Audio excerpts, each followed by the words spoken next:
যাদের হৃদয়ে আছে আল্লাহর ভয়, তারা কবু পথ ভুলে যায় না। আল্লাহর প্রেম ছাড়া এই দুনিয়ায় কারো কাছে কোনো কিছু চায় না, কারো কাছে কোনো কিছু চায় না। রাতের আধারে যারা সিজদাতে রয়, দু চোখের স্রোতে নদী যেন বয়। রাতের আধারে যারা সিজদাতে রয়, দু চোখের স্রোতে নদী যেন বয়। চলনার হাত টানি যত আসুক, চলনার হাত টানি যত আসুক, পেছনে ফিরেও তাকাই না। যাদের হৃদয়ে আছে আল্লাহর ভয়, তারা কবু পথ ভুলে যায় না। আল্লাহর প্রেম ছাড়া এই দুনিয়ায় কারো কাছে কোনো কিছু চায় না, কারো কাছে কোনো কিছু চায় না। কথা বলেন ঠিক না বেটি? যাদের অন্তরে আল্লাহর ভয় আছে তারা হাত তুলে তো কার কাছে? আপনারা যতজন এখানে এসেছেন ওয়াজ শোনার জন্য, কার জন্য এসেছেন? আল্লাহর জন্য না খাহিশাতে নফসের জন্য? খাহিশাতে নফস কি বুঝতে পেরেছেন? এই পৃথিবীতে ইকোটা একটু কমিয়ে দেন ভাই। এই পৃথিবীতে অনেক মানুষ আছে যারা খাহিশাতে নফস পূরণ করে। বাংলাদেশ থেকে, ঢাকা থেকে, কলকাতা থেকে, সোনামুড়া থেকে, আগরতলা থেকে, কৈলাসহর থেকে, হাইলাকান্দি থেকে কাকে দাওয়াত করা হয়েছে একটু শুনবো, পর্যালোচনা করবো কার আলোচনা কেমন। নিজের মনের খাহিশাকে নফসকে পূরণ করবো। এত টান দিয়ে ওয়াজ করছেন, একটু ওয়াজ শুনলাম, চলে গেলাম, কি বললেন কিছুই বুঝলাম না। বুঝতে পারছেন? এটা হচ্ছে খাহিশাতে নফস। মনের চাহিদা আপনার তৃপ্তি মিটিয়েছেন। যতজন এখানে এসেছেন আল্লাহর জন্য না বান্দার জন্য? খাহিশাতে নফস পূরণ করবেন না আল্লাহর মনোবাসনা পূরণ করবেন? আল্লাহর মনোবাসনা পূরণ করতে হলে কি করতে হবে? যা উলামায়ে কেরাম বলবেন তারপর আমল করার নিয়ত থাকতে হবে। কথা বলেন ঠিক না বেটি? যতজন শুনবো আমলের নিয়তে শুনবো তো ইনশাআল্লাহ। শেষ পর্যন্ত যেন আমরা সবাই বসতে পারি, সেই তৌফিক যেন আমাদের আল্লাহ আমাদেরকে দান করেন, বলেন আমিন। আপনারা সবাই বসবেন, শুনবেন, এই আশা আকাঙ্ক্ষা নিয়ে আমি আমার সংক্ষিপ্ত আলোচনা শুরু করলাম। আলহামদুলিল্লাহ আলহামদুলিল্লাহ নাহমাদুহু ওয়া নাস্তাঈনুহু ওয়া নাস্তাগফিরুহু ওয়া নু'মিনু বিহি ওয়া নাতাওয়াক্কালু আলাইহি ওয়া না'উযু বিল্লাহি মিন শুরুরি আনফুসিনা ওয়া মিন সাইয়্যাতি আ'মালিনা। من يهده الله فلا مضل له ومن يضلله فلا هادي له وأشهد أن لا إله إلا الله وأشهد أن محمدا عبده ورسوله أرسله بالحق بشيرا ونذيرا وداعيا إلى الله بإذنه وسراجا وقمرا منيرا. أما بعد فقد قال الله تبارك وتعالى في كلامه المجيد وفي فرقانه الحميد. أعوذ بالله من الشيطان الرجيم. بسم الله الرحمن الرحيم إن الذين قالوا ربنا الله ثم استقاموا تتنزل عليهم الملائكة ألا تخافوا ولا تحزنوا وأبشروا بالجنة التي كنتم توعدون وقال الله تعالى إن الله وملائكته يصلون على النبي يا أيها الذين آمنوا صلوا عليه وسلموا تسليما اللهم سيدنا مولانا محمد وعلى آل سيدنا مولانا محمد যে পাখি হারিয়ে গেল তে পান্তরে যে নদী হারিয়ে গেল আধারে যে পাখি হারিয়ে গেল তে পান্তরে যে নদী হারিয়ে গেল আধারে সে পাখি সে নদী যদি হয় এত সুন্দর তাহলে না জানি তুমি কত সুন্দর নবী তুমি কত সুন্দর আল্লাহুম্মা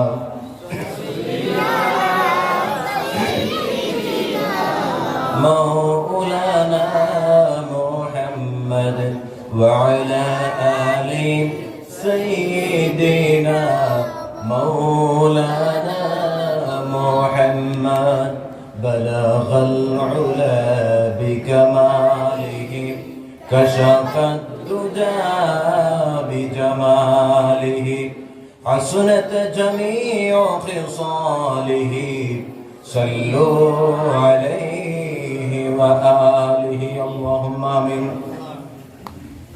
ربنا ظلمنا أنفسنا وإن لم تغفر لنا وترحمنا لنكونن من الخاسرين ربنا لا تزغ قلوبنا بعد إذ هديتنا وهب لنا من لدنك رحمة إنك أنت الوهاب يا أرحم الراحمين আল্লাহ তাআলা ত্রিপুরা থেকে 100 কিলোমিটার দূরে এসে আল্লাহ তাআলা এক মসজিদের জলসাকে কেন্দ্র করে জনাকোটি বান্দাদেরকে নিয়ে রাজ দরবারে বিকেলের দুইটা হাত জোর করলাম মুসাফিরে মানুষ আজকে আমাদের সকলের আশা বসা শোনা কিয়ামতের ময়দানে আমাদের সকলের জন্য নাজাতের জরিয়া বানাইয়া দেও আল্লাহ তাআলা যে মসজিদকে কেন্দ্র করে আজকের এই মাহফিল হইতেছে আল্লাহ এই মসজিদের জন্ম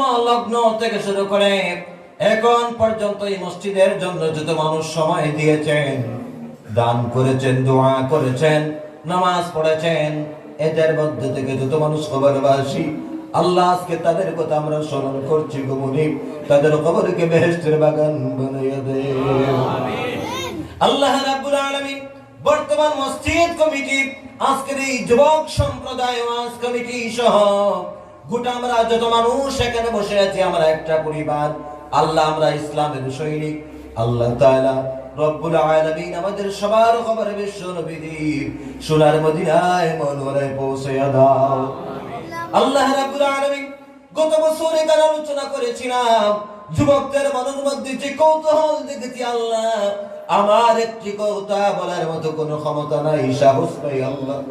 আমার আল্লাহ জ্ঞান সংকীর্ণ রব্বুল আলামিন পিতার বয়সী মানুষদেরকে নিয়ে, সমবয়সী বন্ধুদেরকে নিয়ে রাজ দরবারে চাইতেছি, মুর জবান দিয়া এমন কথাগুলা বাহির করাইয়া দাও যে কথা বললে আমি নিজেও আমল করতে পারি, আর সুন্দরগুলা সবাই আমল করতে পারে, এমন সময় উপযোগী আলোচনা মুর জবান দিয়ে বাহির করাইয়া দিও মাওলা।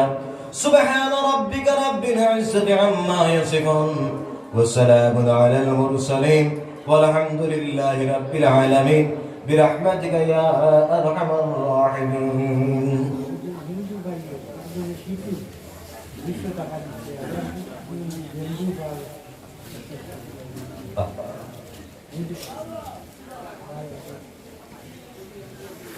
যুব সমাজের উদ্যোগে ডলরবন্দ নতুন বাজার মসজিদ কর্তৃক আয়োজিত একদিন ব্যাপী তৃতীয় বাৎসরিক জলসা মহামান্য সভাপতি মণ্ডলী সাহেবগণ, মঞ্চে উপস্থিত উলামায়ে কেরাম, সামনে বসা পিতার বয়সী বয়োজ্যেষ্ঠ ব্যক্তিবর্গ, বিশ্বনবীর সবচেয়ে প্রাণপ্রিয় তরুণ সাহাবারা ছিলেন, যুব সমাজ থেকে বিশ্বনবী সবচেয়ে বেশি মহব্বত করতেন, সে আমার প্রাণপ্রিয় যুবক ভাইরা, মাইকের আওয়াজ যতদূর পর্যন্ত যাইতেছে এলাকার বিভিন্ন গোট থেকে কান পেতে শুনতে থাকা এলাকার স্নেহশীলা সরল মনা সর্বধর্মের মুসলমান, হিন্দু, খ্রিস্টান, বৌদ্ধ আমার মা বোনেরা, ইদানিং কালে আপনারা বরিষ্ঠ বরিষ্ঠ উলামায়ে কেরামের কণ্ঠে কোরআন এবং হাদিসের আলোকে ইসলামের কথা শুনেছেন। আমার পরেও অত্যন্ত যোগ্য আলিমে দ্বীনেরা আপনাদের সামনে আলোচনা পেশ করবেন। আমি সামান্য সময় আপনাদের নষ্ট করব। আপনারা কথা দিয়েছেন সবাই বসবেন, আমি কিন্তু মুসাফির।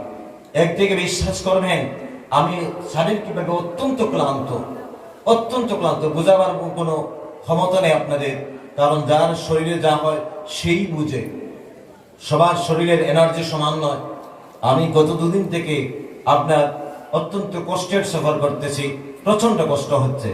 আগামীকাল আমার আজকে রাত্রে আবার রিটার্ন হয়ে যাব, কারণ আগামীকাল ভোরবেলা আমাকে 10:30টার ভিতরে আমার ঘর থেকে বের হতে হবে, কারণ আগামীকাল আমার প্রোগ্রাম আছে আমাদের ত্রিপুরা রাজ্যের উদয়পুর, এরপরের দিন আবার সোনামুড়া বক্সনগর, এরপরের দিন আবার আপনাদের সেই আসিমগঞ্জের হাটকোলা, এখানে আমার জলসা, প্রতিদিন জলসা। এরপরের দিন আবার আপনার পশ্চিমে সেই এই কি জানি ধনচড়া দিক দিয়ে প্রোগ্রাম, তো প্রতিদিন জলসা। এই কারণে প্রচন্ড পরিশ্রম হচ্ছে। আপনারা কথা দিয়েছেন সবাই বসবেন, যদি কেউ উঠেন হাজত থাকতে পারে একটু আমাকে সিগন্যাল দিবেন তো উঠে যাবেন, দুঃখ লাগবে না। আর এমনিতে যদি উঠে যান, মুসাফিরে মানুষ তো দূর থেকে এসেছি, তাও তো শরীর নিয়ে বসে আছি, অনেকের হয়তো সমবয়সী বন্ধু আমি, কারোর সন্তান তুল্য সন্তান আমি কষ্ট পাবো, আপনারা আমাকে আশা করি কষ্ট দিবেন না তো ইনশাআল্লাহ। আল্লাহ যেন সবাইকে বসা এবং আমাকে কথা বলার তৌফিক দান করে, বলেন আমিন। সম্মানিত হাজিরিন, অত্যন্ত ভালো লেগেছে। আমি যখন সূচনা করলাম, সেই সূচনার মুহূর্তে আমার দুই অত্যন্ত শ্রদ্ধাভাজন ব্যক্তি, দুইজন আমাদের অন্য ধর্মের, আমার হিন্দু সম্প্রদায়ের আমার দুই ভাই দান করলেন। একজন দিলেন 100 টাকা, নাম কি? শিটু নামে, উনি দান করলেন 200 টাকা, আর 100 টাকা দান করলেন দিবন্ধ পাল নামে আরেকজন দান করলেন 100 টাকা। এই দুইটা দানের বদৌলতে আল্লাহ রাব্বুল আলামিন তাদেরকে যেন তাদের জীবনকে সুন্দর করে দেন, সবাই বলেন আমিন। তাদেরকে মর্যাদার আসনে যেন আসীন করেন, বলেন আমিন। তারা যেইভাবে মন বড় করে এখানে সহযোগিতা করেছেন, আল্লাহ তাআলা তাদের জীবন চলার ব্যাপারে যেন সহযোগিতা করেন, বলেন আমিন। তাদেরকে পূর্ণাঙ্গ হেদায়েত নসিব করেন, বলেন যেন আমিন। নাসিরউদ্দিন নামে আমার আরেকজন ভাই, উনি দান করলেন 500 টাকা। আল্লাহ রাব্বুল আলামিন বান্দার এই দানকে যেন কবুল করেন, বলেন আমিন। এই দানের বদৌলতে আল্লাহ রাব্বুল আলামিন ভাইয়ের মনের নেক বাসনা যেন পূরণ করেন, বলেন আমিন। আরেকজন মানুষ উনি 100 টাকা দান করেছেন, আল্লাহ তাআলা কবুল করুন, বলেন আমিন। সম্মানিত হাজিরিন, আমি কিন্তু কালেকশন শুরু করি নাই, এখন শুরু মাত্র হয়েছে, এই শুরু হয়ে গেল কালেকশন। একটু আলোচনা করি, তারপর আপনারা সবাই দিবেন। একটু আলোচনা করি, সবাই রাজি আছেন তো নাকি কালেকশন চলবে? সম্মানিত হাজিরিন, একটু বসেন। মসজিদের বিশাল প্রয়োজন আমি জেনেছি, বিশাল প্রয়োজন। বিশ্বাস করবেন ভাই, গতকালকে রাত্রিবেলা আরেকটা জায়গায় আমি আলোচনা করেছি, সেই মসজিদের টাইলস ছিল না, ওয়ালের কালার ছিল না। আমাকে কালেকশন করার জিম্মাদারি দেওয়া হয় নাই, মাত্র বললাম। কিন্তু বলা মাত্র মসজিদের যত প্রয়োজন ছিল আল্লাহর খাজানা থেকে আল্লাহ তার পছন্দিদা বান্দাদের মাধ্যমে মসজিদের সমস্ত কাজকে সম্পূর্ণ করে দিয়েছেন। বলেন সুবহানাল্লাহ। ভান্ডার কার কাছে? আমাদের কাছে না, আল্লাহর কাছে। আল্লাহ যদি চায় তাহলে কি কোনো জিনিসের জন্য আটকানো হবে? কোনো জিনিসের জন্য আটকাবো না। আজকে তাকায় দেখেন, আপনারা সেই ডলুরবন বাজার মসজিদের জন্য আপনারা কেন দান করবেন না?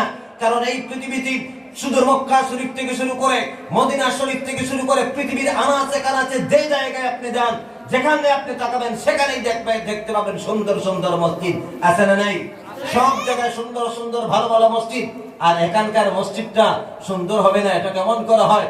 এখানের মানুষ সুন্দর, এখানের পরিবেশ সুন্দর, এখানের যুবকদের মনোবাসনা সুন্দর, সেই হিসাবে এই মসজিদটা সুন্দর হওয়া চাই। আল্লাহ যেন এখানকার যুবকদের মাধ্যমে, এখানকার বাবাজিদের মাধ্যমে এই এলাকার মসজিদটা যেন সবচেয়ে বেশি সুন্দর করে দেন। বলেন আমিন। আর জোরে বলেন আমিন। সম্মানিত হাজিরিন, আমি আমার আলোচনার প্রারম্ভে সূচনা হিসেবে সামান্য একটা বিষয় নিয়ে আলোচনা করতে চাই। একটা বিষয় নিয়ে আলোচনা করতে চাই। আমার আগে তিনি আলোচনা করেছেন, আমি সেই সময় রাস্তা দিয়ে আপনার যাচ্ছিলাম খানা খাওয়ার জন্য। যখন আমি কান পেতে শুনলাম উনি অত্যন্ত গুরুত্বপূর্ণ আলোচনা করতেছেন শিক্ষা সম্পর্কে। শিক্ষা সম্পর্কে কয়েকটা কথা, ঠনখুটনক কথা, দামি মানুষদেরা বিস্তারিত বলেন না, ঠনখুটনক কয়েকটা কথা বলেছেন। আজ শিক্ষার পথে যেমন প্রত্যেক ধর্মের মানুষ একটা বিপ্লবী পরিবেশ শুরু করে দিয়েছেন, যেমন হিন্দুরাও তেমন মুসলমান, প্রত্যেক মানুষ কিন্তু শিক্ষার দিকে একটা বিপ্লবী হয়ে যাচ্ছেন। সবাই সবার সন্তানদেরকে চাচ্ছেন উচ্চ শিক্ষিত করতে। কথা বলেন ঠিক না বেটি? সম্মানিত হাজিরিন, আজকে সেই শিক্ষার প্রতি আমাদের সবচেয়ে বেশি মনোনিবেশ হওয়া দরকার। কিন্তু শিক্ষা কি, আজকে সে বিষয়টা সম্পর্কে সামান্য আমি আংশিক আলোচনা করে আমি আমার যে আয়াতে কারিমা তিলাওয়াত করেছি সেই দিকে চলে যাব। সম্মানিত হাজিরিন, এই পৃথিবীতে আজকে আমরা দেখতে পাই মুসলমান, হিন্দু, খ্রিস্টান, বৌদ্ধ, জৈন, ঈসাই, নাসাই, বিভিন্ন ধরনের ধর্ম আছে না এই পৃথিবীতে? বিভিন্ন ধরনের ধর্ম রয়েছে, আর বিভিন্ন ধরনের আপনার ধর্মের ধর্মগ্রন্থ এই পৃথিবীতে আছে না নাই? অবশ্যই রয়েছে।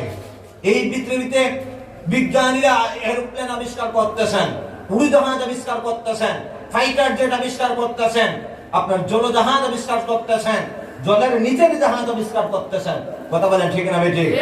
এখন আকাশে উঠতে গেলে এরোপ্লেন লাগে না, পায়ের নিচে মোটর লাগানো করে দেখা যায় মানুষ বিনা পাখায় মোটরের মাধ্যমে উঠতে পারে। কথা বলেন ঠিক না বেটি?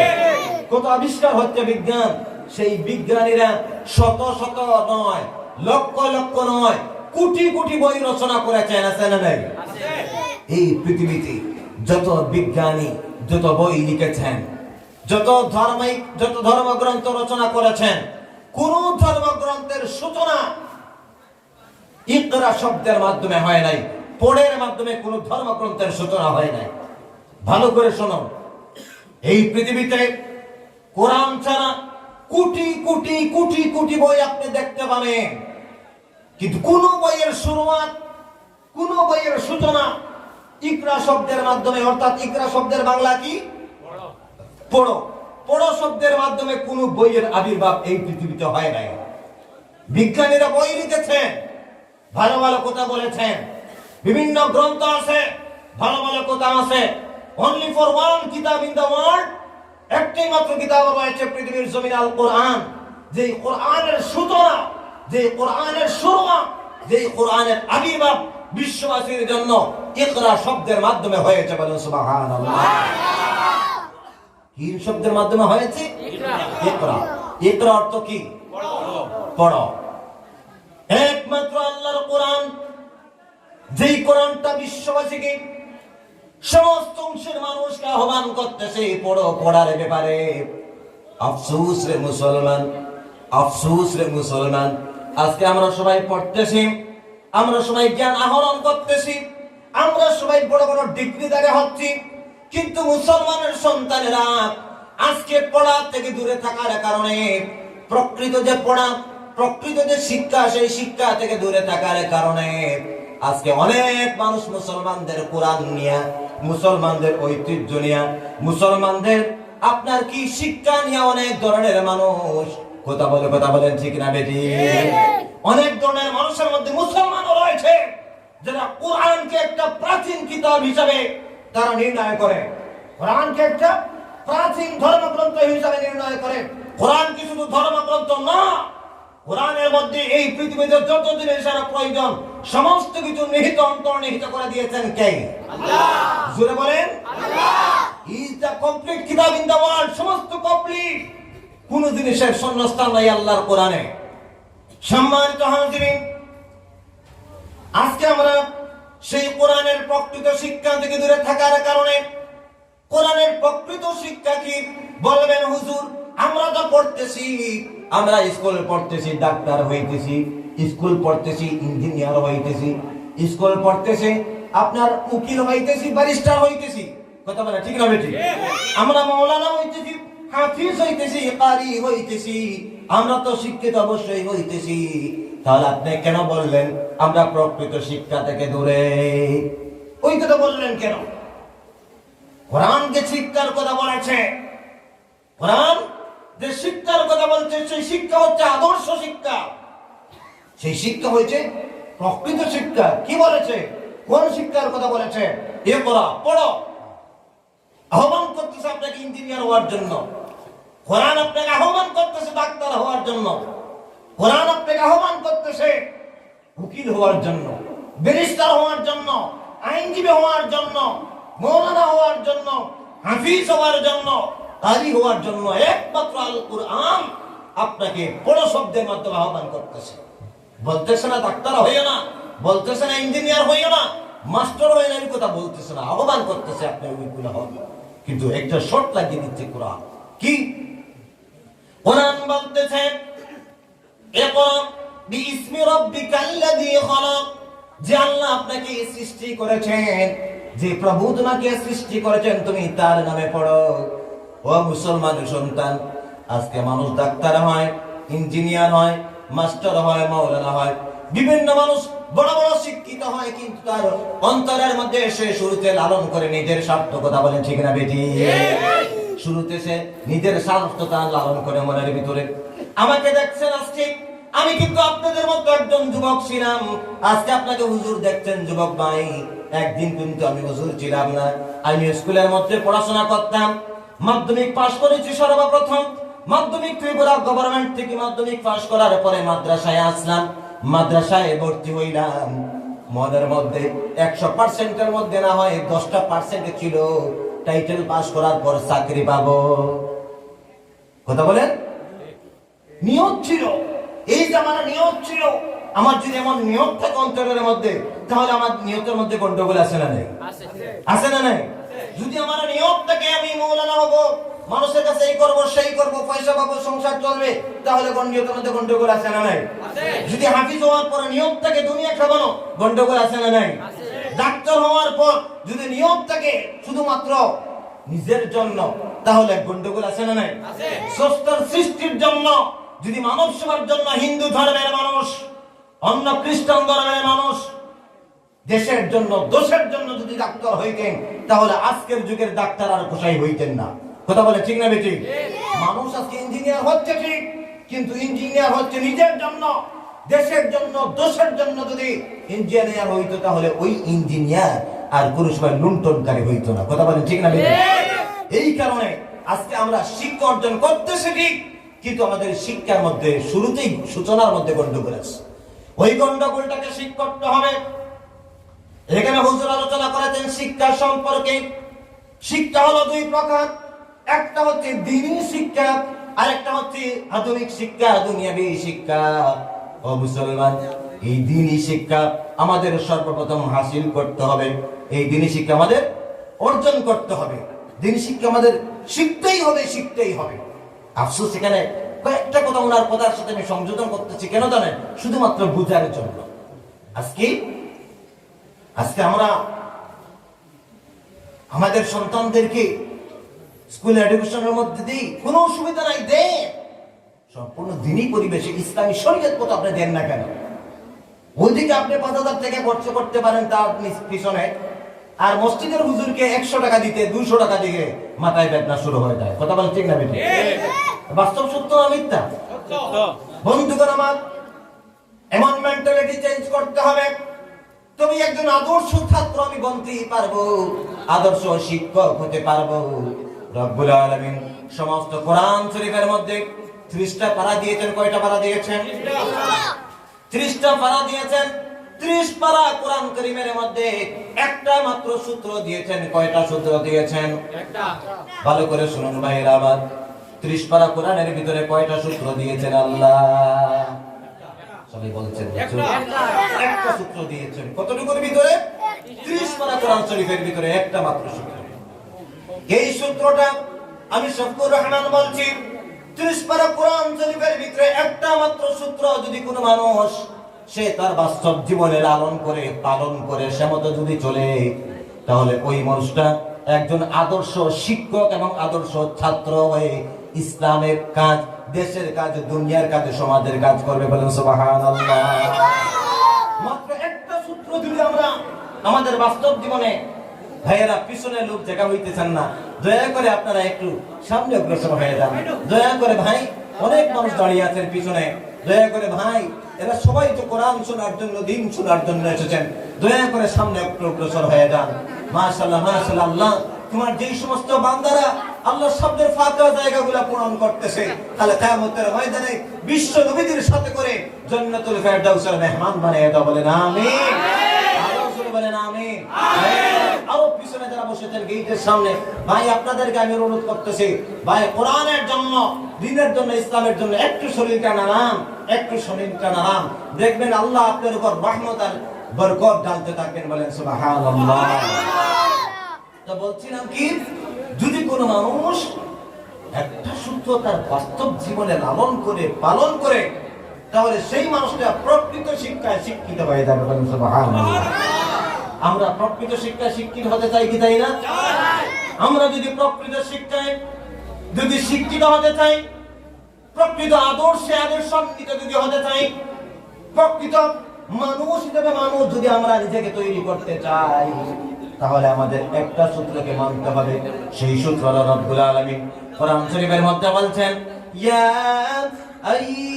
আইয়ুহাল্লাযীনা আমানু আতিউল্লাহ ওয়া আতিউর রাসূল ওয়া উলিল আমরি মিনকুম।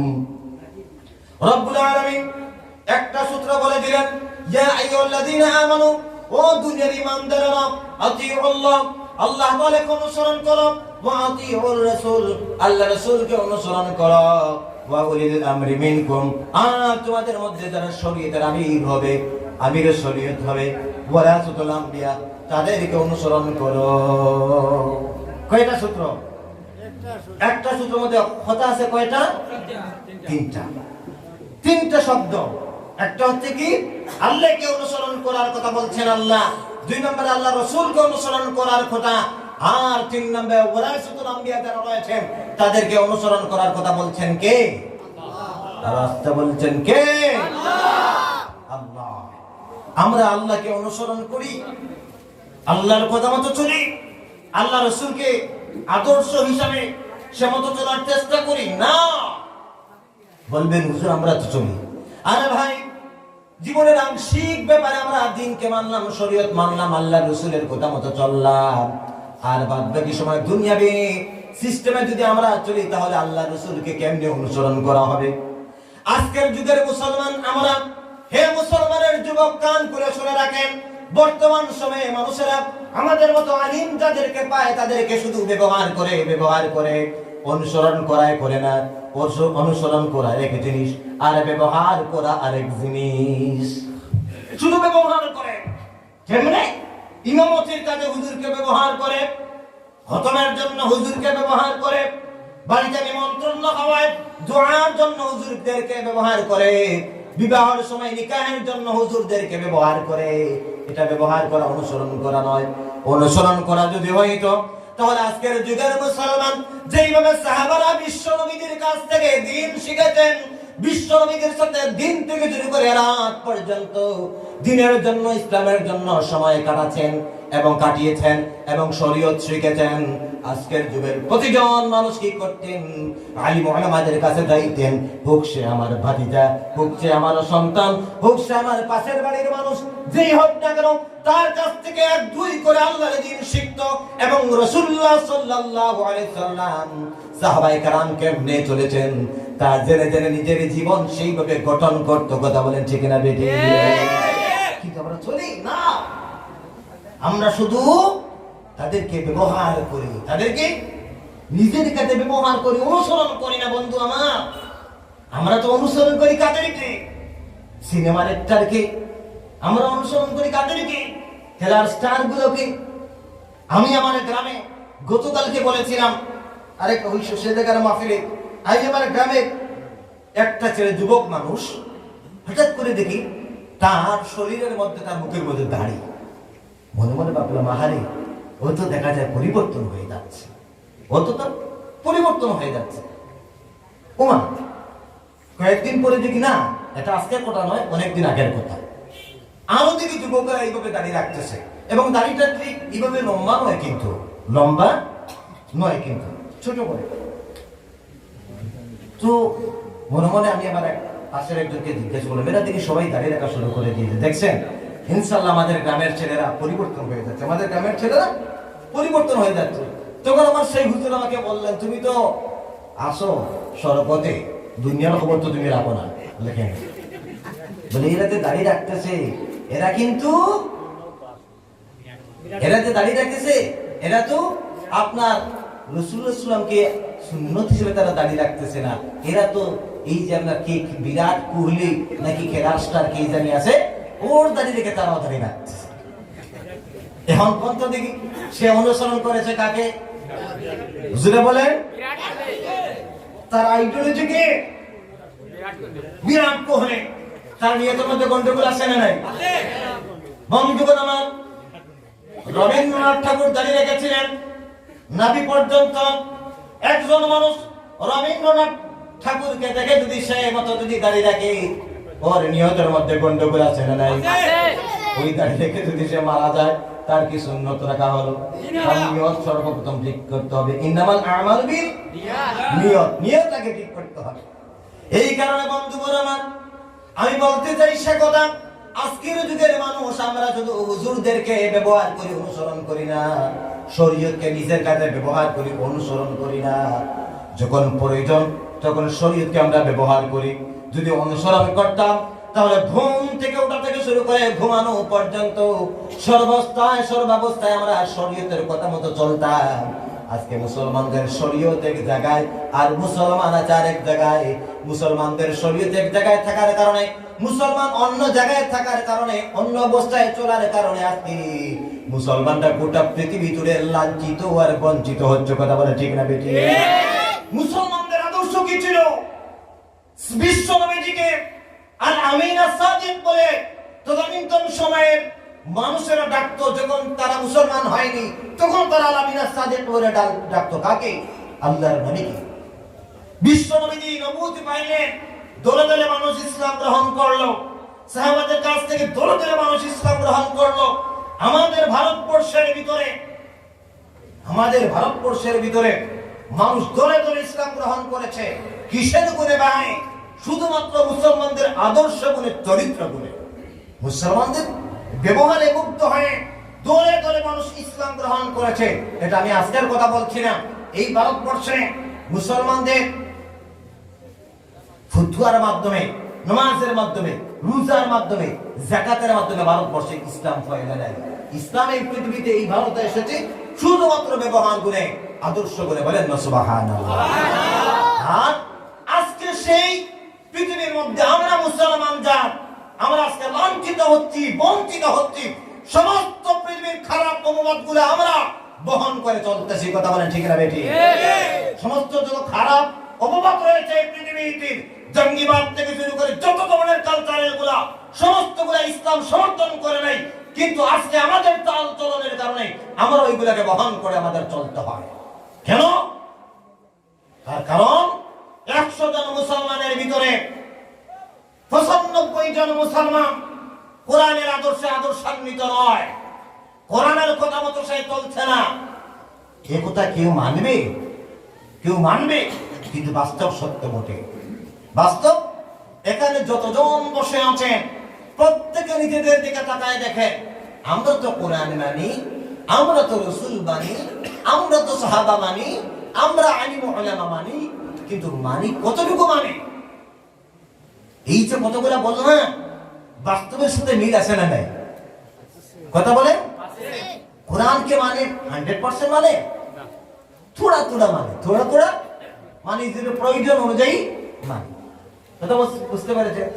মানে হুজুরদেরকে মানে প্রয়োজন মতো মানে, অনুসরণ করে 100% জীবন ব্যবস্থা সাজাইবার চেষ্টা করেন ব্যক্তিক, সামাজিক, পারিবারিক জীবন না করি না। কেন করি না? কারণ দুনিয়ার আধুনিকতার ছোঁয়ায় পড়ে, দুনিয়ার আধুনিকতার ছোঁয়ায় পড়ে। আজকে দুনিয়ার আধুনিকতা কেমনে? আমার ব্যক্তিক জীবন, সামাজিক জীবন, পারিবারিক জীবন সমস্ত কিছু আজকে দুনিয়ার আধুনিকতা দিয়ে আমরা পরিবর্তন করার চেষ্টা করি। বন্ধুগণ আমার, একটা উদাহরণ না দিলে বুঝবেন না। কি উদাহরণ? পাশের বাড়িতে আগুন লেগেছে, মুরব্বী বাজার থেকে হুজুর মানুষ আসতেছিলেন, তার কানে একটা আওয়াজ আসলো, আমার বাড়িতে আগুন লেগেছে, তোমরা যার কাছে যা আছে তা দিয়ে আমার বাড়ির আগুনটা নিভাও। মুরব্বী হাঁটতে পারছেন না ঠিক করে, যে মাত্র আওয়াজ শুনেছেন আমার বাড়িতে আগুন লেগেছে, পাশের বাড়ির মানুষ চিল্লাচ্ছে, কি করবেন ঠিক করতে পারছেন না। বাজার থেকে কেরোসিন কিনে এনেছিলেন বাড়ির জন্য, দৌড় দিলেন, বিসমিল্লাহ বলে আগুনের উপর কেরোসিনের ডিম আপনার দামটা ঢেলে দিলেন। আগুন কমবে না বাড়বে? কথা বলেন। যুবক মানুষ আপনি গিয়েছিলেন রাতাবাড়ি পেট্রোল পাম্পে, পেট্রোল পাম্প থেকে 5 লিটার পেট্রোল কিনে এনেছেন স্টক করার জন্য। যেই মাত্র আওয়াজ শুনেছেন আমার বাড়িতে আগুন লেগেছে, তোমরা যার কাছে যা আছে তা দিয়ে আমার বাড়ির আগুনটা নিভাও। কি করবে? যুবক ভাই স্থির করতে পারে নাই, দৌড় দিয়েছে, বিসমিল্লাহ বলে পেট্রোলের দাম ঢেলে দিয়েছে। আগুনের উপর কমবে কি বাড়বে?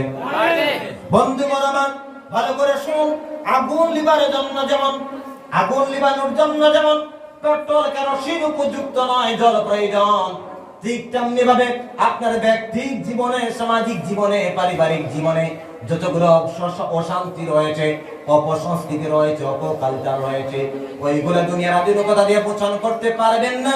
ওইগুলো মোচন করার জন্য একমাত্র প্রয়োজন শুধুমাত্র আল্লাহর কোরআন, নবীদের দ্বীন, আর হিন্দু ভাইদের জন্য তাদের ধর্ম। তাদের ধর্ম, প্রত্যেকের জন্য যার যার ধর্ম। ধর্ম একমাত্র মানুষকে মানুষ হিসেবে গঠন করতে পারে। আজকে দেখেন, পত্রিকা করলে, মিডিয়া করলে, ফেসবুক করলে ধর্ষণ, লুণ্ঠন, অসামাজিক কত কার্যকলাপ আছে না নাই? নেশা আজকে সমস্ত পৃথিবীকে গ্রাস করে ফেলেছে নেশার মাধ্যমে। আজকে যুবক শেষ হয়ে যাচ্ছে, মায়ের মেয়েরা নিরাপত্তাহীন ভাবে তারা সফর করে রাস্তায়, ট্রেনে, গাড়িতে। কথা বলে ঠিক না বেটি?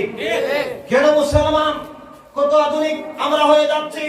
আজকে দুনিয়া তো আধুনিক হচ্ছে, আসমানেও এরোপ্লেন চলে, পাইলট লাগে না, পাইলট বিহীন এরোপ্লেন চালাতে পারে। কথা বলেন ঠিক না বেটি? কিন্তু এরপরেও সমাজ থেকে এই অপকালচার গুলা কেন মোচন করা যাচ্ছে না? তাকায় দেখেন,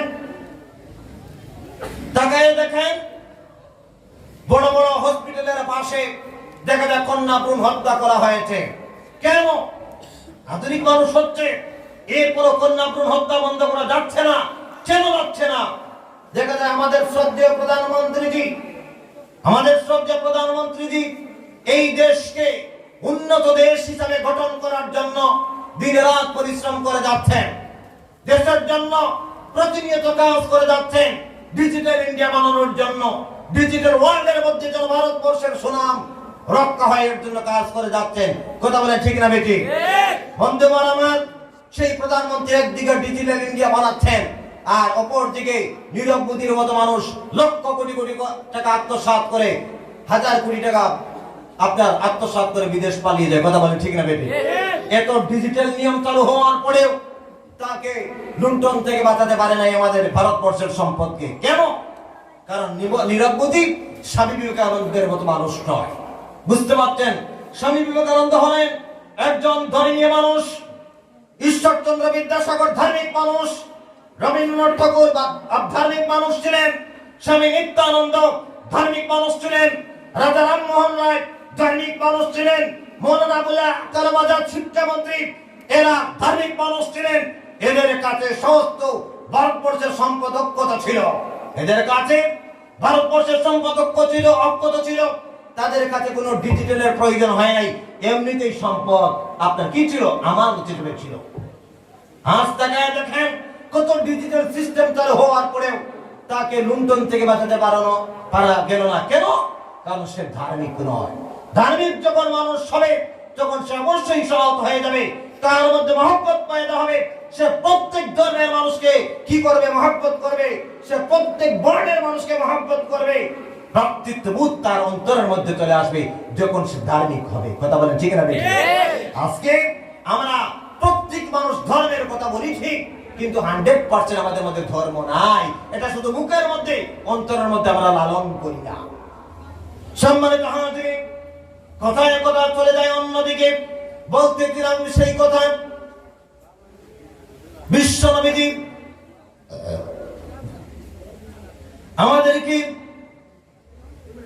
আমাদেরকে বিশ্বনবীজিকে অনুসরণ করতে হবে, আলিম ওলামাকে অনুসরণ করতে হবে, আল্লাহ তাআলাকে অনুসরণ করতে হবে। কিন্তু আমরা অনুসরণ করি না, কারণ আমরা আধুনিকতার ছোঁয়ার পিছনে দৌড়াইয়া আধুনিকতা দিয়া নিজেকে মডেল বানাইতেছি, নিজেকে মডেল বানাইতেছি। হ্যাঁ, একজন হিন্দু মানুষ এখন পর্যন্ত আমি আমার ভাইদেরকে ধন্যবাদ দিই, প্রায় 3 জন মানুষ 4 জন মানুষ আমার কাছে এখানে দিয়েছেন না 5 জন, এর মধ্যে 3 জন হিন্দু মানুষ। প্রণব পাল নামে আমার আরেকজন ভাই, উনি 200 টাকা দান করেছেন। এই দানের বদৌলতে এই ভাইয়ের পৃথিবীর জীবন যেন সুখময় হয়, বলেন আমিন। সম্মানিত হাজিরিন, আমি আপনাদেরকে বলছিলাম সেই কথা, ভাইয়েরা আমি আগেই বলেছি পিছন থেকে 2-1 করে উঠতেছেন, কেউ উঠাউঠি করবেন না। আমাকে কিন্তু কথা দিয়েছেন শেষ পর্যন্ত বসবেন। হয়তো হাজত থাকতে পারে, এই ছেলে মানুষেরা তো দীর্ঘক্ষণ থেকে বসে আছে, পায়ে ব্যথা করছে, আর শয়তান তো পিছনে আছে, তাদের পিছনে তো খালি জায়গা না, পিছন থেকে বলছে উঠ, চল পান খেয়ে আসে, চা খেয়ে আসে, এই বলে তারা উঠে যাচ্ছে, একটু বসো ভাইয়েরা। আমি যে আয়াত পড়েছি তার ধারে কাছে এখনো যায় নাই, শুধু প্রাসঙ্গিক সামান্য আলোচনা করতেছি। কোন কথা? যে তাকাই দেখেন আজকে ডিজিটাল হচ্ছে পৃথিবী, আর কন্যা ভ্রূণ হত্যা করা হচ্ছে। বিশ্বনবীজি যেই সময় পৃথিবীতে আবির্ভাব হয়েছিলেন, বিশ্বনবীর জন্ম যখন হয়েছিল, তখন পৃথিবীর ঐতিহাসিকবিদ সেই যুগকে বলেছেন অন্ধকার যুগ। কি যুগ বলেছে? অন্ধকার যুগকে আলোকিত করার জন্য আল্লাহ রাসূল সাল্লাল্লাহু আলাইহি ওয়াসাল্লামকে আল্লাহ তাআলা পাঠিয়ে দিলেন, বলে সুবহানাল্লাহ। উনি সে কন্যা হত্যা করা বন্ধ করলেন। সেই দিকে গেলে লম্বা আলোচনা হয়ে যাবে, সেদিকে আমি যাব না। সম্মানিত হাজিরিন, আবার দেখতেছি আমরা যখন আমরা ধর্ম থেকে দূরে সরে আস্তে আস্তে আসা শুরু করলাম, সঙ্গে সঙ্গে আমাদের মধ্যে সেই অন্ধকার যুগ কিন্তু আবার চলে আসতেছে। মানুষেরা কন্যাকে মায়ের পেটের ভিতরে হত্যা করে, ভ্রূণকে হত্যা করে, আছে না নাই? শুধুমাত্র কন্যা হওয়ার বাদে রাস্তার সামনে ট্রেনের মধ্যে কন্যা সন্তানদেরকে হত্যা করা হয়। সেই অন্ধকার যুগে হত্যা করা হতো।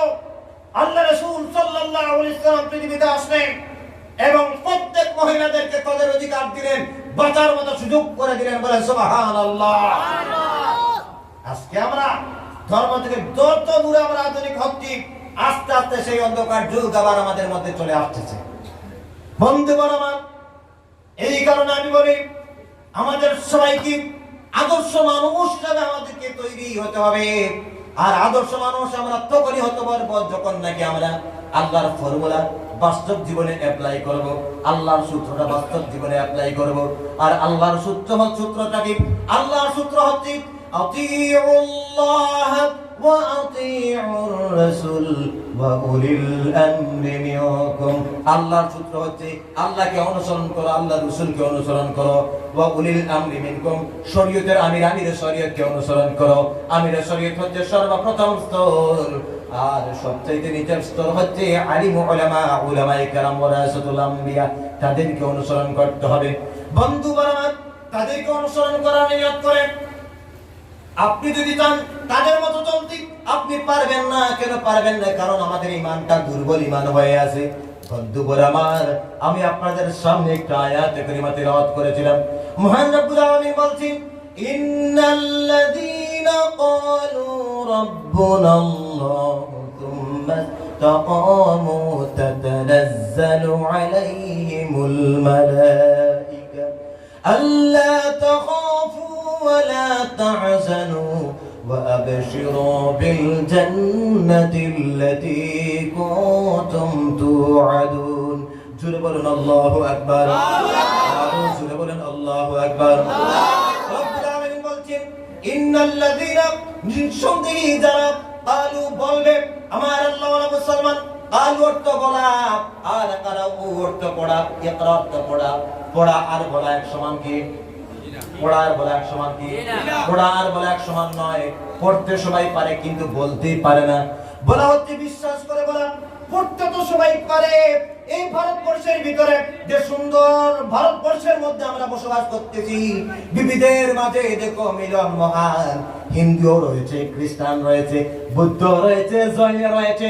ওই কারণে কবি বলেছেন, বিবিধের মাঝে দেখো মিলন মহান। এই মিলন মহানের দেশে এমন একজন মানুষ ছিলেন, আপনার কি এমন একজন মানুষ ছিলেন, হিন্দু গর্ভজাত মায়ের সন্তান, হিন্দু মায়ের গর্ভজাত সন্তান পণ্ডিত গিরিশচন্দ্র, যিনি কি করেছেন, সর্বপ্রথম কোরআনে পাকের বাংলা অনুবাদকে একত্র করে ভারতবর্ষের মুসলমানকে পড়ার সুযোগ করে দিয়েছিলেন। বলুন সুবহানাল্লাহ। কোন ভারতবর্ষের মধ্যে আমরা আছি, যে ভারতবর্ষের মধ্যে বিভিন্ন ধর্মের মানুষের বসবাস। এদেশের একটা রাস্তার পাশে মসজিদে আযান হয়, আর রাস্তার ওপারে মন্দিরে ঘন্টা বাজে, পূজার ঘন্টা। এটাই হচ্ছে হিন্দুস্তানের সৌন্দর্যতা। বলেন সুবহানাল্লাহ।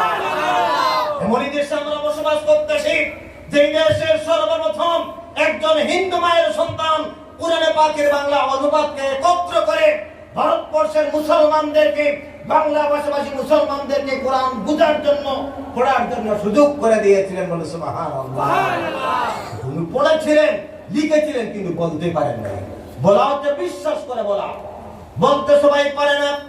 এই কারণে রব্বুল আলামিন বললেন, ইন্নাল্লাযীনা ক্বালু রাব্বুনাল্লাহু থুম্মা ইসতাকামু তাতানাজ্জালু আলাইহিমুল মালায়েকা। নিঃসন্দেহে যারা নাকি বলবে আমার রব আল্লাহ, রব্বুনাল্লাহ, আমার রব হলেন আল্লাহ। এখানে যত মানুষ বসে আছেন, এই যুব সমাজ কর্তৃক জলবন্ত জামে মসজিদ কর্তৃক যে আয়োজন করা হয়, যত জলসার প্যান্ডেল, এই প্যান্ডেলটার ভিতরে যত মানুষ আছেন, আপনারা উত্তর দেখি আমাদের রবকে আল্লাহ। আল্লাহ বলছেন, যারা নাকি নিঃসন্দেহে যারা নাকি বলবে আমার রব আল্লাহ, এখানে যতজন বসেছেন প্রত্যেকে কি বলবেন? আমাদের রবকে আল্লাহ। আমাদের রব বলেন আল্লাহ। বলুন তো দেখি রব কথার অর্থ কি? পাল্লাওয়ালা। পাল্লাওয়ালা একজন সঠিক উত্তর দিয়েছেন। বন্ধুগণ আমার, রব পাল্লাওয়ালা সোজাসুজি আমরা বলে দিলাম, কিন্তু রবকে একটু জানার চেষ্টা করি। রব কি? রব কথার অর্থ হচ্ছে পাল্লাওয়ালা। সমস্ত প্রকার অযোগ্যতা থেকে যোগ্যতাপূর্ণ যিনি, অসম্পূর্ণ থেকে সম্পূর্ণ ওয়ালা যিনি, ইনি হচ্ছেন এই পৃথিবীর একমাত্র আল্লাহ। বলেন সুবহানাল্লাহ। বলবেন হুজুর, আপনি সমস্ত প্রকার অযোগ্যতা থেকে যোগ্যতাপূর্ণ বলছেন কি? বুঝি নাই। ভারতবর্ষের প্রধানমন্ত্রী যিনি, শ্রদ্ধেয় দামোদর মুজিব, তিনি, ইনার যোগ্যতার মধ্যে ঘাটতি আছে না নাই? আছে। হুজুর বলেন আছে না নাই? আছে। বিরোধী দলনেতা কে? না, অধীর চৌধুরী। বিরোধী দলনেতা অধীর চৌধুরী, ওনার যোগ্যতার মধ্যে ঘাটতি আছে না নাই? আছে। ওনার যোগ্যতার মধ্যে ঘাটতি রয়েছে। আমি শফিকুর রহমান আলোচনা করতেছি, আমার যোগ্যতার মধ্যে ঘাটতি আছে না নাই? আমির শরীয়তে যিনি, ইনার যোগ্যতার মধ্যে ঘাটতি আছে না নাই? সৌদি আরবের বাদশার যোগ্যতার মধ্যে ঘাটতি আছে না নাই? সবাই চুপ। মদিনা শরীফের ইমামের যোগ্যতার ঘাটতি আছে না নাই? মক্কা শরীফের ইমামের যোগ্যতার ঘাটতি আছে না নাই? এই দুনিয়ার সমস্ত অংশের রাজা বাদশা থেকে শুরু করে সমস্ত প্রশাসনিক ঊর্ধ্বতন কর্মকর্তা সবার যোগ্যতার মধ্যে ঘাটতি আছে, কিন্তু একজনের যোগ্যতার মধ্যে ঘাটতি নাই, তিনি আমাদের কে? আল্লাহ। আওয়াজ করে বলেন কে? আমার আল্লাহ। হুজুর সাল্লাল্লাহু আলাইহি ওয়াসাল্লামের যোগ্যতার মধ্যে ঘাটতি আছে। হুজুরকে যদি বলে একজন মানুষ বানিয়ে দাও, পারবেন হুজুর মানুষ বানাতে? পারবেন না। একজনের যোগ্যতার মধ্যে ঘাটতি নাই, তিনি আমাদের কে? আল্লাহ। আল্লাহ। অসম্পূর্ণ থেকে সম্পূর্ণ মানা কেন বললাম? ভারতবর্ষের সবথেকে ধনাঢ্য মানুষের নাম হলো মুকেশ আম্বানি। মুকেশ আম্বানি সম্পত্তি অসম্পূর্ণতা আছে না নাই? আরো প্রয়োজন, যতদিন আরো লাগবে, আরো লাগবে। আমেরিকার বিল ক্লিনটন, ওর সম্পত্তির মধ্যে অভাব আছে না নাই? সৌদি আরবের বাদশার ও সম্পত্তির অভাব আছে না নাই? এই দুনিয়ার সবার অভাব রয়েছে, অভাব একজনের নাই, তিনি আমাদের কে? আল্লাহ। আল্লাহ বলছেন ওয়া আনতুমুল ফুকারা, এই দুনিয়ার সমস্ত অংশের মানুষ, মুসলমান, হিন্দু, খ্রিস্টান, বৌদ্ধ, সব ধর্মের বড় বড় মানুষ, ধনী ধনী মানুষ, তোমাদের সব হচ্ছে তোমরা ফকির। আনতুমুল ফুকারা, তোমরা সব ফকিরের দল। ওয়া নাহনু আগনিয়া, আর আমি আল্লাহ হচ্ছি ধনী। বলেন সুবহানাল্লাহ। বন্ধুগণ আমার, এই রবকে আমরা চিনলাম না। রব কথার অর্থ হচ্ছে পালনেওয়ালা। কেন পালনেওয়ালা বললাম? আমরা এই জমিবন্দ অঞ্চলে হাজার হাজার শত শত মানুষ বসে আছি, আমাদের মাথার উপর তাকালে রাত্রিবেলা আমরা চন্দ্র দেখতে পাই, এর উপরে তাকালে দিনের বেলা আমরা সূর্য দেখতে পাই, আছে না নাই? এই সূর্য আমাদেরকে তাপ দেয়, উত্তাপ দেয়, আলো দেয়, কথা বলেন ঠিক না? এই পৃথিবী থেকে সূর্য কত গুণ দূরে? 9,86,000 মাইল দূরে আছে কে? সূর্য পৃথিবী থেকে। মাইল, কিলোমিটারও নয় দূরে সূর্য পৃথিবী থেকে। সেখান থেকে আমাদের আলো যে উত্তাপ দেয়, এই সূর্যের আলো যদি ডাইরেক্ট পৃথিবীতে পড়তে, মুসলমান, এই পৃথিবী ছারখার হয়ে মরুভূমি হয়ে যেত, জ্বলে ছারখার হয়ে যেত, মানুষ থাকতো না, গাছ থাকতো না, পশু পক্ষী কিচ্ছু থাকতো না, সব জ্বলে ছারখার হয়ে যেত। রব্বুল আলামিন এই পৃথিবীতে মানুষ থাকবে, জিন থাকবে, এই পৃথিবীতে প্রাণীকুল থাকবে। ওই কারণে সূর্যের আলোকে আল্লাহ রাব্বুল আলামিন ডাইরেক্ট পৃথিবীতে পাঠালেন না, ফিল্টারিং করে করে সূর্যের আলোকে পৃথিবীর মধ্যে পাঠালেন। কেমন করে ফিল্টারিং করলেন? এই যে জল, এখানে জল এসে মিনারেল ওয়াটার আছে না নাই? আছে। এই জলটা হয়তো নদীর জল ছিল, নয়তো মাটির নিচের জল ছিল, ঘোলা জল ছিল, কথা বলে ঠিক না বেঠিক? এই জলটা কি করা হয়েছে? শুদ্ধ করে তৈরি করা হয়েছে। কেমন করে? ফিল্টারিং করে করে ঘোলা জলকে পরিষ্কার করে মানুষের খাদ্যের উপযোগী করা হয়েছে ফিল্টারিং মাধ্যমে। তেমনি করে সূর্যের আলো যদি ডাইরেক্ট পৃথিবীতে পড়তো, মানুষেরা শেষ হয়ে যেত, প্রাণীকুল শেষ হয়ে যেত। আল্লাহ রাব্বুল আলামিন এই পৃথিবীতে প্রাণীকুল থাকবে, ওই কারণে সূর্যের আলোকে 4টা ফিল্টারিং সিস্টেম করেছেন। ট্রপোস্ফিয়ার, আয়নোস্ফিয়ার, ম্যাগনেটোস্ফিয়ার, এক্সোস্ফিয়ার, এই 4টা স্তরের মাধ্যমে সূর্যের আলোকে ফিল্টারিং করে করে পৃথিবীর জমিনে পাঠিয়ে দুনিয়ার প্রাণীকুলকে বাঁচার মতো উপযোগী আলো পাঠিয়েছেন। বলেন সুবহানাল্লাহ। বন্ধুগণ আমার, ওই আল্লাহ ওনাকে যে আলো পাঠাচ্ছেন পৃথিবীতে, ওই কারণে আমাদের কোনো টাকা দিতে হয় নাকি? কোনো টাকা দেওয়া লাগে না, কোনো ট্যাক্স আল্লাহ রাব্বুল আলামিনকে দিতে হয় না। এই যে মাইক বাজাচ্ছেন, এই মাইকের জন্য ট্যাক্স টাকা দিতে লাগে কি লাগে না? এই যে বাল্ব জ্বলতেছে, বাল্বের জন্য টাকা দেওয়া লাগে কি লাগে না? সমস্ত কিছুর জন্য টাকা দিতে হয়। ওই কারণে ওরা আলো হতে পারে না। আল্লাহ রাব্বুল আলামিন আমাদের স্রষ্টা, আমাদের পালনেওয়ালা, পালনেওয়ালা বলেই আমরা আমাদের ইনাকে ট্যাক্স দিতে হয় না। ইনি যাকে, যে তাকে আল্লাহ বলবে তাকে উনি বাঁচান, যে তাকে আল্লাহ বলবে না তাকে উনি বাঁচান, তাকেও আলো দেন। ওই কারণে তিনি আমাদের পালনেওয়ালা। বলেন সুবহানাল্লাহ। আমরা শ্বাস প্রশ্বাস নেই কি নেই না? শ্বাস প্রশ্বাস নেই, অক্সিজেন নেই, কার্বন ডাই অক্সাইড ছাড়ি। এই যে শ্বাস প্রশ্বাস প্রতিনিয়ত নিচ্ছি, প্রতিদিন হাজার হাজার বার শ্বাস প্রশ্বাস নিচ্ছে মুসলমান। গত 2 বছর আগে আমার বাবা অসুস্থ ছিলেন, মরার উপক্রম। মৃত্যুকালের সময় যখন কাজে চলে আসলো, ডাক্তার বলল অক্সিজেন লাগাও। অক্সিজেন লাগাইলাম, 1200 টাকা দিয়ে একটা সিলিন্ডার নিলাম, কয়েকটা সিলিন্ডার লেগেছে, কয়েক ঘন্টার ভিতরে একটা সিলিন্ডারে শেষ হয়ে গেল, কয়েক ঘন্টার জন্য 1200 টাকা ট্যাক্স আমাকে দিতে হয়েছে। ও